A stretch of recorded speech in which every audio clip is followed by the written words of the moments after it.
श्री स्वामी समर्थ मित्रांनो, तर आज आम्ही मुळेवाडीला जाणार आहे, त्यासाठी आवरतोय फास्ट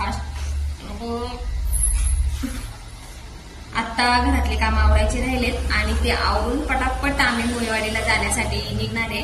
तर आज मुळेवाडीला कशासाठी जातोय हे तुम्हाला पुढे पाहायला तर भेटेलच, तर व्हिडिओ नक्की कंटिन्यू करा आणि आवडल्यास लाईक शेअर सबस्क्राईब करा। चला तर मी आता घरातले काम आवरून घेते आणि पटपट आवरते आणि मग निघूया मुळेवाडीला जाण्यासाठी। तर मित्रांनो, इकडे घरातले काम सर्व आवरून घेतले होते, कपडे धुतले होते। कपडे तसे मी टेरेसवर टाकत असते, अर्धा एक तास ठेवते आणि परत घरात आणते, कारण की आता ऊन पण खूप वाढलंय, उन्हाचं प्रमाण खूप वाढलेलं आहे।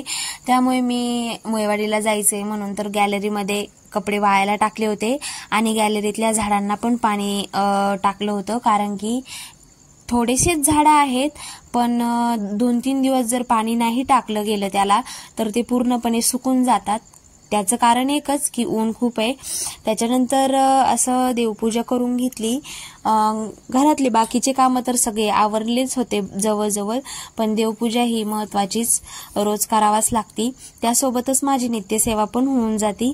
तर मित्रांनो, मी नित्यसेवेवरती लवकरच एक व्हिडिओ करणार आहे, तर मी त्यावेळेस तुम्हाला सांगेल की नित्यसेवा काय होती माझी दररोजची। तर मित्रांनो, इथं मी आपलं स्वामींचा फोटो वगैरे असा धुवून पुसून घेतला होता स्वच्छ आणि त्यांच्या आसनावरती त्यांना विराजमान केलं होतं। त्याच्यानंतर लक्ष्मीनारायणाचा फोटो पण मी असाच धुवून स्वच्छ करून आसनावरती ठेवला आणि त्याच्यानंतर लक्ष्मी मातेचा फोटो आहे तो पण असाच धुवून वगैरे आसनावरती ठेवून दिला। तर माझ्याकडे मोठं देवघर वगैरे नाहीये, पण मी आपलं साध्या पद्धतीने देवघर केलेलं आहे। तर अशी देवपूजा वगैरे सगळं करून घेतलं। महाराजांचं मूर्ती आहे छोटीशी पंचधातूची, तिच्यावर पण अभिषेक करून मूर्तीला ठेवून दिलं।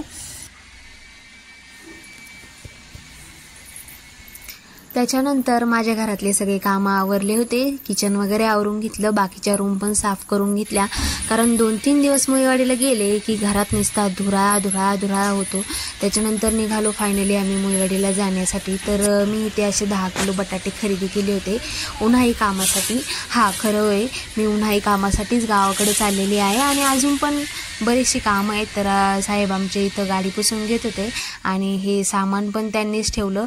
मला म्हणत होते सामान ठेवू लाग, पण खरं सांगू का, मला उचलत नाही जास्त जड, त्याच्यामुळं मग मी काय ठेवत नाही, ते ठेवतात, मी आपलं नाटकं करते, व्हिडिओ काढायचं आणि होऊन जातं काम। मग ते ठेवून घेतलं त्यांनी आणि मग निघालो आम्ही मुळेवाडीला जाण्यासाठी। तर दुपारी निघालो होतो, मग असंच गप्पा मारत प्रवास आमचा झाला। मुळेवाडीला जाण्यासाठी आम्हाला 30 ते 35 मिनटं लागून जातात।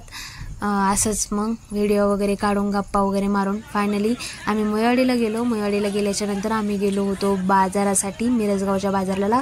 एक कोथिंबिरीचा खूप मोठा प्लॉट आहे आणि तो विकायचा आमच्या डोक्यात आहे, तर आम्ही असंच कोथिंबिरीच्या जुड्या वगैरे बांधून, कारण की भाव पण आहे कोथिंबिरीला।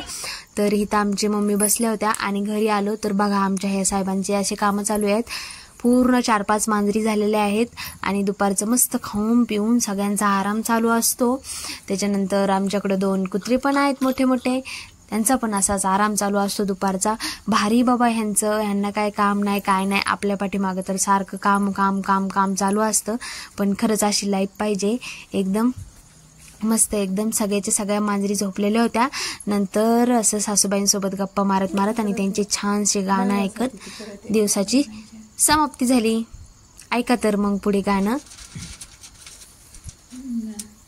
गावाच्या पलीकडं माझ्या भावाची बशेत, नरड्यामध्ये ऊस काय बीजी तो भावराया, पाणी जात जुळ नदी वाहते खळ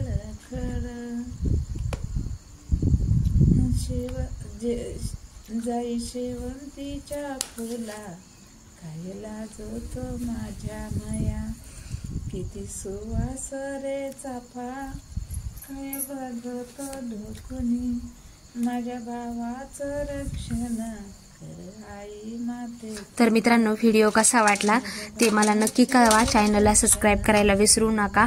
आणि चला तर भेटूया अशा नवीन नवीन व्हिडिओमध्ये. मी नक्कीच तुम्हाला काहीतरी नवीन दाखवण्याचा, नवीन हे करण्याचा प्रयत्न नक्की करणार आहे. तर चॅनलला सबस्क्राईब करा, आवडल्यास लाईक करा आणि शेअर करा. तर मित्रांनो, आपण भेटूया पुढच्या व्हिडिओमध्ये. उरलेलं गाणं ऐकून घ्या. हीच माझी विनंती ग धरणी माता तुला माझी, ही ग विनंती ग माझी धरणी माता. शुभाने म्हणायचं तर मोठं